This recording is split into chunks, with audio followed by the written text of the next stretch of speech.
আপনাকে দেখছি যে সাকিব আল হাসানের প্ল্যাকার্ড নিয়ে আসছেন, এখনো কি সাকিবকে খুব মিস করেন কিনা? আমি আজীবন মিস করব। She is a legend of Bangladesh and she is legend of international cricket. আলহামদুলিল্লাহ, সিরিজ জয়ের কারণে আমি অনেক উৎফুল্ল হয়েছি এবং এই ঘটনা যেমন বিগত এই যে একদিন আগে যে ঘটনা ঘটেছে এই জন্য আমরা এই সিরিজ জয় তাদের উৎসর্গ করে দিলাম। আমরা এই সিরিজটা অনেক হ্যাপি।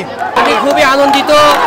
আমি এই ফার্স্ট দুইটা ম্যাচ আন্তর্জাতিক ম্যাচ দেখলাম, আমি খুব ভালো লাগতেছে। দুইটা ম্যাচ দেখলাম, দুইটা ম্যাচই জিতছি।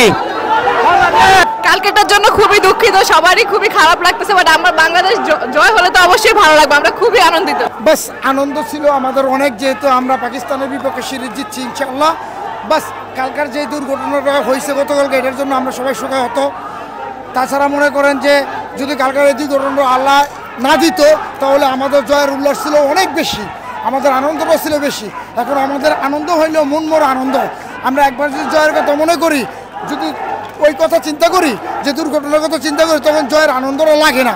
কিন্তু আজকে আমরা পাকিস্তানের বিপক্ষে জয় পাইছি, আলহামদুলিল্লাহ, আল্লাহর কাছে লক্ষ কোটি শুকরিয়া। আসলে এই দুর্ঘটনার কোনো কিছুতে এই দুর্ঘটনার ক্ষতিপূরণ করা সম্ভব না। যারা সন্তান হারিয়েছে, যারা ভাই হারিয়েছে, যারা বোন হারিয়েছে, তাদের আসলে এই ক্ষতি কোনো কিছুতে আসলে পূরণ করা সম্ভব না। তবে সাকিব খেললে আরও অনেক ভালো লাগতো। সে অনেক ভালো পারফর্মার এবং সে এই পরিস্থিতি ঠান্ডা মাথায় খুব ভালো খেলতে পারে এবং সে বিশ্বের 1 নম্বর অলরাউন্ডার।